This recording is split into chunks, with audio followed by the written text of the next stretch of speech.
We like to grill outdoors, only our deck did not have a covered area to make this feasible if it was raining. We also had a pool and thought it would be nice to have a covered area for shade. Living south of Atlanta, it made sense to build something we could use year-round. It needed to be attractive and affordable. It needed a grill, sink, refrigerator, television, and space for a table and chairs. I worked on the design. We decided on a timber frame structure. Two challenges were spans of the beams and designing joints that didn't require fasteners. I ordered a book from the Timber Framers Guild. It showed 100 joints and inspired me, but didn't really help much for my application. Also, I honestly tried to understand the span information with tension and shear parallel to the grain for various woods, but it created more questions and confusion than it answered. With dimensions of 14 by 16 feet, I didn't feel I was pushing span limits, so I did what I often do when in doubt. I overbuilt. I decided to use red cedar timbers because it was available locally and it was affordable. For the deck, which is the roof, visible from the inside of the structure, I used 2x6 tongue and groove cypress. I created detailed plans and purchased $5,000 worth of cedar and cypress. I had to rent a trailer to haul these 20-foot beams. The logical machine to cut these beams was a bandsaw with a 5 TPI blade. A roller outfeed on casters was critical to handle the bulk of these beams. Some of the beams were over 300 pounds. I worked up a system to mark each mortise and tenon so I could reassemble this puzzle during the build. Each mortise was drilled and then carved with a chisel until the tenon fit flawlessly. Then they were marked to match A to A, B to B, etc. There were so many joints, I ended up making up symbols when the alphabet ran out. To make the cedar columns appear more finished, I fluted all of the visible vertical surfaces. I had created fluting before on furniture and was well aware of the pitfalls of fluting errors. One wrong move can easily be very costly. In this case, an error could mean a new, expensive cedar column and more hours to refit the mortise and tenons. To make 5 flutes in each column face, I created 2 jigs, one for 3 flutes and one for 2 flutes. Doing all 5 flutes on one jig would be too flimsy and the router would wander. As it was, I had too much flex on the jig guides and ended up screwing narrow steel plates under the jig to reinforce it. The router worked flawlessly.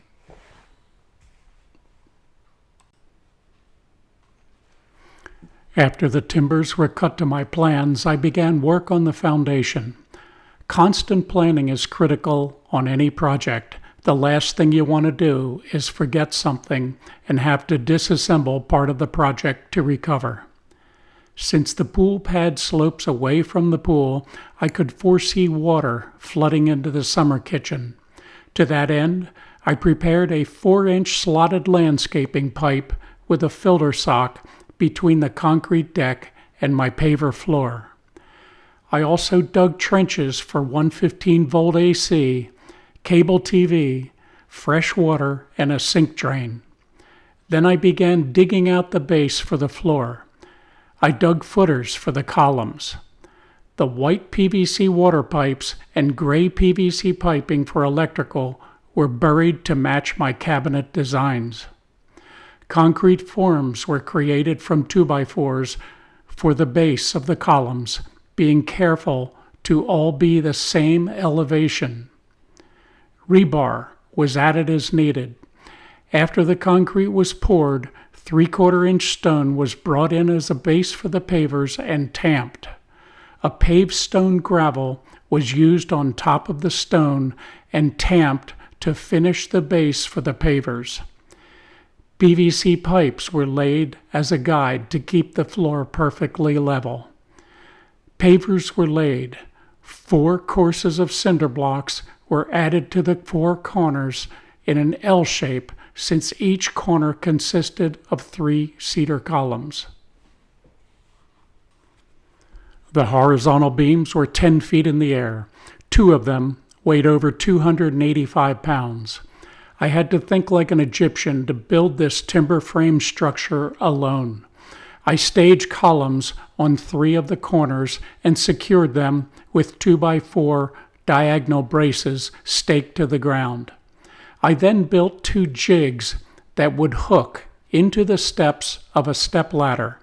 Using 2 step ladders, I would pick up one end of the beam onto the jig attached to the first step. Then I would pick up the other end on step 1 of the other ladder. Then I would raise the jig to the next step and raise the beam. I repeated this until the beam was able to be placed on top of the 2 corners of the columns. That was one long beam. Then I repeated this process for the shorter beam on the side of the building. At this point, I was confident the structure was safe from collapsing. The remaining beams, braces, and then roof trusses all fit together like a jigsaw puzzle. The tongue-and-groove cypress was nailed on as the roof deck. Tar paper was added and then shingled. I would have preferred a metal or cedar roof, but we were on a budget. Work began on the cabinets. Since the cabinets would be covered with Tennessee fieldstone, seasonal shrinkage could not be tolerated. The cabinets were framed with metal studs using about 800 self-tapping screws. Since you need a cabinet for a propane tank, I decided not to buy a countertop built-in grill, and instead I decided to drop a standard grill into the counter. The sink cabinet, television cabinet, and storage cabinets were made of exterior-grade plywood, and the 2x4 metal frame was built around them. The grill was a Gen Air, and I was able to buy stainless steel doors from Gen Air that matched the grill. The challenge was the door frames. I bought a sheet of 304 stainless steel and had it cut to my specifications. I then sheathed the 2x4 metal frame cabinet in Durock.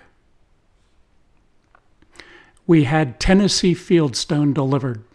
The dimensions of the column base and all of the flat surfaces to be stoned were marked with chalk on the pool deck. My wife and I laboriously placed pieces of stone in each rectangle like giant puzzles to make it easier to fit on the vertical walls while the mortar was wet. This kept the cutting to a minimum. A diamond blade on a circular saw easily cut these flat stones. I would scuff the cut stone with a diamond blade to make it look like chiseled cuts. I found the S-type mortar adhered well to the Durock and cinder blocks, and I back-buttered each stone. I never had a problem with a stone falling off over the years. The electrical was difficult, trying to hide wires within the timber frame for a fan and track lighting. GFCI outlets and switches were added on the backsplash and covered to meet code. I used 2 layers of Durock for the countertop, cut out a sink, and tiled the surface with marble tiles. The tops of the cinder blocks at each column and the tops of the backsplash were covered with gray stone cut to fit with the diamond blade. The sink was installed and the plumbing connected. I also cut a hole in the counter for a double-insulated stainless steel ice container that had a hinged plexiglass lid. Cedar trim pieces were added to finish the structure, including a surround fascia. Extra pieces of cypress were cut to make louvers for the gable ends of the roof. After construction, some lessons were learned. Over the years, I would pressure wash the building because I didn't like the way cedar turns gray. The cypress does not gray, just the cedar. Experts advise against this, but I never found it to be a problem. A summer kitchen is exposed to the elements, including insects. I tried to screen the cabinet under the grill and to seal the other cabinets, but always seemed to clean out spider webs each spring. Before a party, it was always necessary to clean off the counters and blow debris off the floor. Finally, I built the summer kitchen near big pine trees, about 15 feet away. Over the years, the roots would grow onto the pavers and create havoc. Twice, I disassembled numerous pavers, cut the roots, pulled them up, and had to restore the base and relay pavers.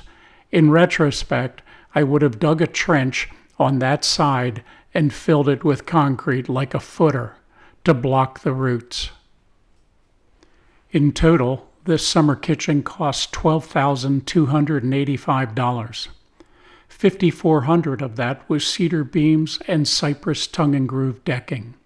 The rest included everything: equipment rentals, shingles, pavers, a stainless steel sheet, sink, grill, fan, stone, electrical, and plumbing. That was 2010, so the cost would be more today.